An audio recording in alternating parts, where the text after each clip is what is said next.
नमस्कार। बीएड द्वितीय वर्ष विषय हमारा शैक्षिक प्रबंधन तथा समावेशी विद्यालय का सृजन, जिसके अंतर्गत की हम लोग बात कर रहे थे कि यूनिसेफ का विश्व शिखर सम्मेलन जो हुआ था 1990 को, जिसके अंतर्गत की बालकों के स्वास्थ्य संबंधी सुझाव दिए थे, उसकी चर्चा हम लोग कर चुके हैं। अब है उत्तर जीविता संबंधी सुझाव।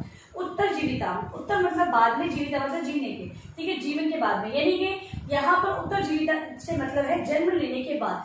जन्म लेने के बाद जो बालक है उसे किस प्रकार की सुविधाएं प्रदान की जाए। भाई स्वास्थ्य संबंधी सारी बातें तो कर ली थी कि बालक है उनका स्वास्थ्य जो सही नहीं होने के कारण जैसे पोलियो ग्रसित होना, खसरा संबंधी बीमारी है, खून की कमी होना, विटामिन की कमी होना, इनके कारण वो बालक है वो सही शिक्षा प्राप्त नहीं कर पाता है, क्योंकि शिक्षा का लक्ष्य 6 से 14 वर्ष की बालकों को निःशुल्क और आने वाली शिक्षा देने की बात की गई है।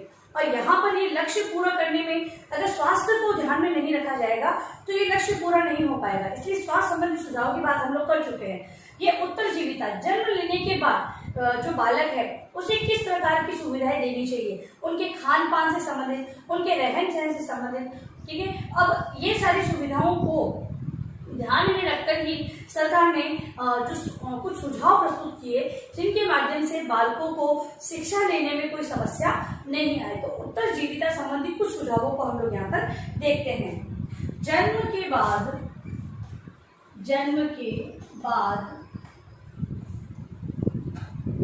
अनेक बालकों के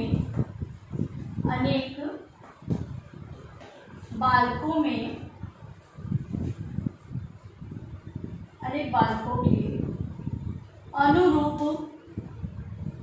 भोजन व्यवस्था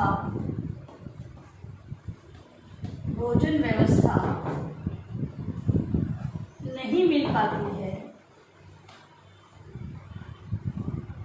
अनेक बालकों को अनुरूप भोजन व्यवस्था नहीं मिल पाती है, जिससे वे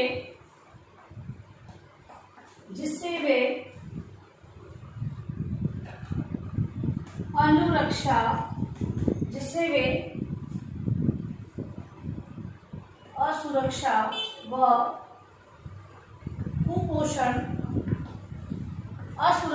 कुपोषण के शिकार हो जाते हैं।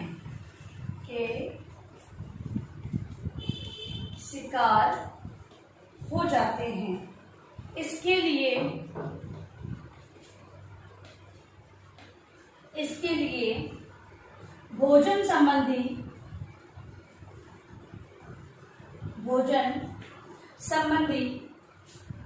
उपाय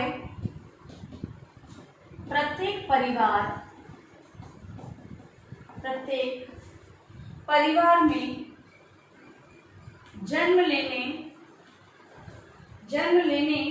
वाले बालक के लिए, प्रत्येक परिवार में जन्म लेने वाले बालक के लिए किए जाने चाहिए, ठीक है।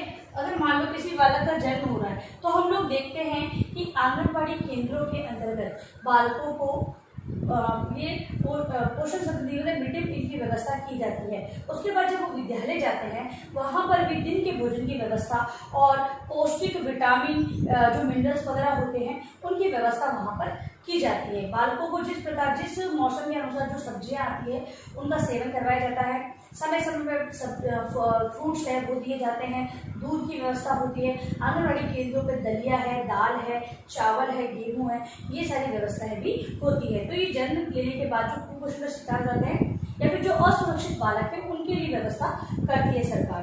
बालकों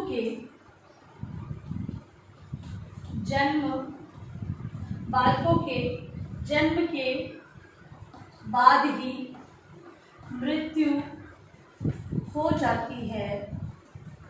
बालकों की जन्म के बाद ही मृत्यु हो जाती है, जिसके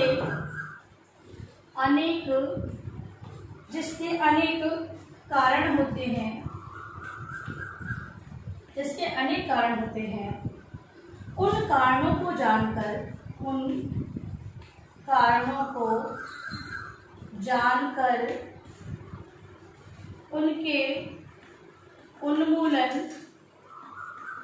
उनके उन्मूलन के प्रयास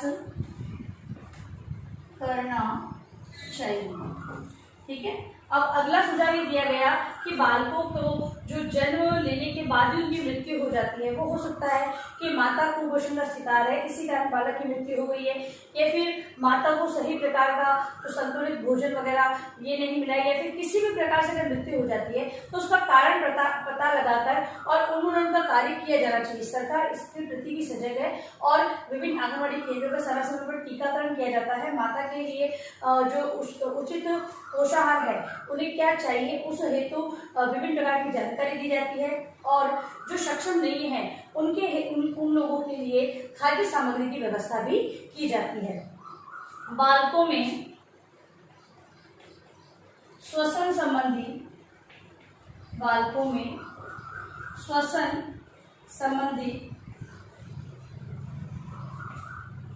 अनेक प्रकार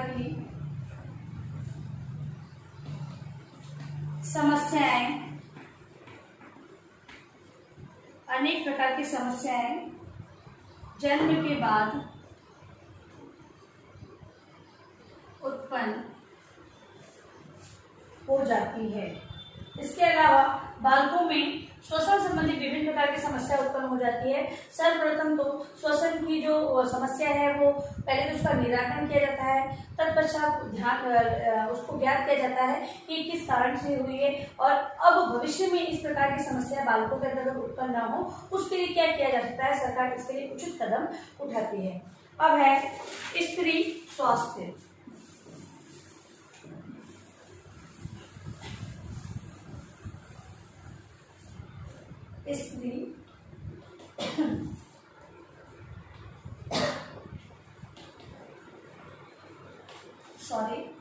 स्त्री स्वास्थ्य संबंधी सुझाव, क्योंकि माता है जो बालक को जन्म देने वाली है, जन्म देने वाली माता का स्वास्थ्य सही नहीं होगा तो डेफिनेटली जो बालक है जो जन्म लेगा उससे वो भी स्वस्थ जन्म नहीं ले पाएगा।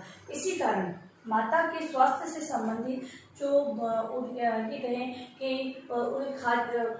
उसका खान पान किस प्रकार का होना चाहिए, आंगनबाड़ी केंद्रों पे इस प्रकार की जानकारी दी जाती है जिससे कि माता को समय रहते उसके स्वास्थ्य को बदला जा सके।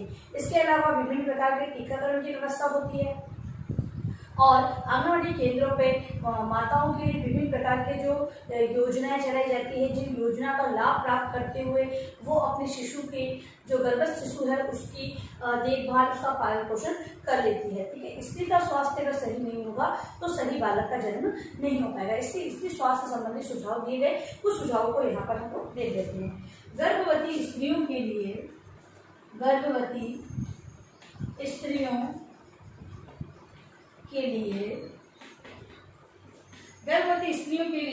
पौष्टिक आहार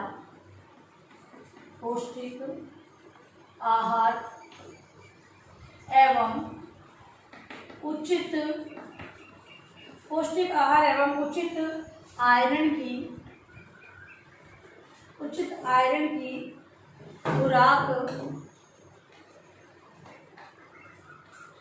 की खुराक आदि की व्यवस्था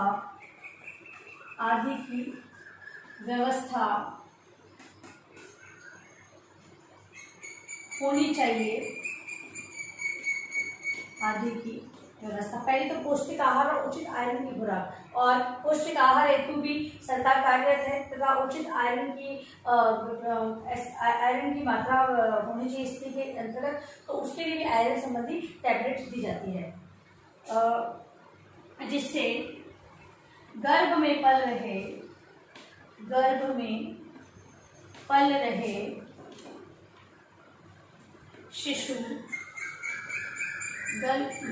रहे शिशु के लिए पूर्ण भोजन प्राप्त हो तथा उसका विकास उचित रूप में हो सके। इसके अलावा गर्भवती स्त्रियों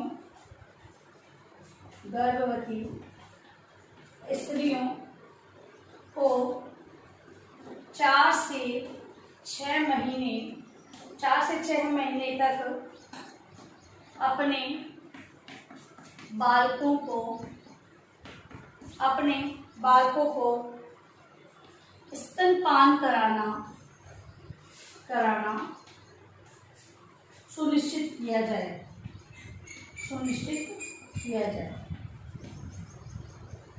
माता का दूध बालक के लिए 4 से 6 महीने तक बहुत ही आवश्यक है। इस हेतु भी सुझाव दिए गए कि माता अपना दूध पिलाकर ही बालक को 6 महीने तक पालन पोषण करे। इसके अलावा प्रसव के समय भी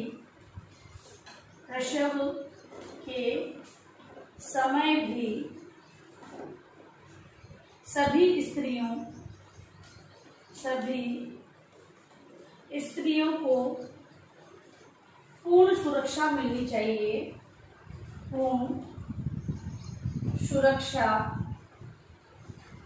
चाहिए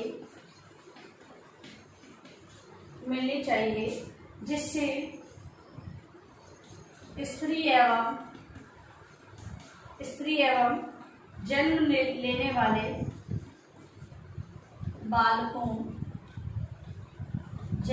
वाले बालकों का जीवन सुरक्षित रह सके। गर्भ के समय स्त्रियों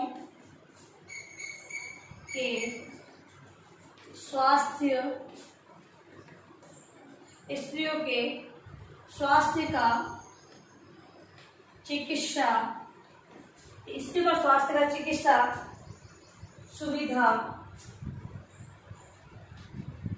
सुविधाएं उपलब्ध कराई जानी चाहिए। इसके अलावा ये भी कहा गया कि जब गर्भ के समय जो स्त्रियां हैं उनके स्वास्थ्य संबंधी समय पर जो जांच है वो चिकित्सक द्वारा समय पर होती रहनी चाहिए। तो ये भी सारी चीजें उपलब्ध सरकार द्वारा निःशुल्क उपलब्ध करवाई जा रही है। यहाँ तक कि जो दवाइयाँ भी दी जाती है वो भी निःशुल्क ही प्रदान की जाती है। फिर है स्त्रियों के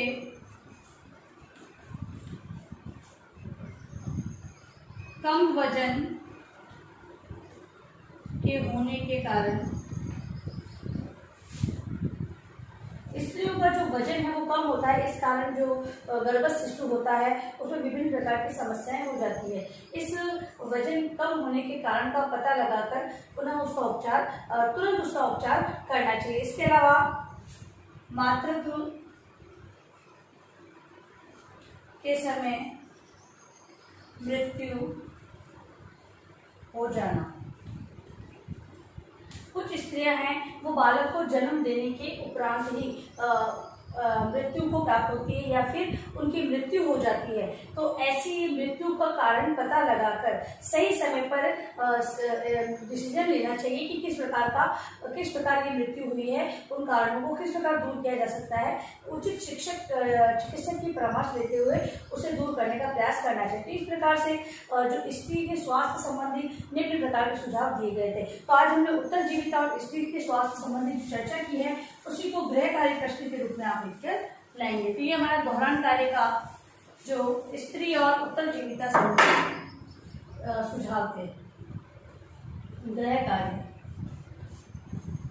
उत्तरजीविता तथा स्त्री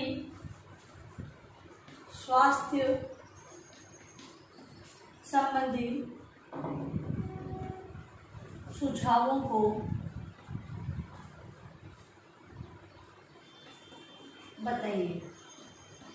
यह है आपका गृह कार्य प्रश्न। और अंत में इस महामारी के दौर में कम से कम आवश्यक कार्य होने पर आप लोग घर से बाहर जाए, बाहर जाते कि बातों का विशेष ध्यान रखें, मास्क लगाए, सोशल डिस्टेंस बनाएं और हाथों को बार बार सैनिटाइज करते रहे। सुरक्षित रहे, सभी का ध्यान रखें। धन्यवाद।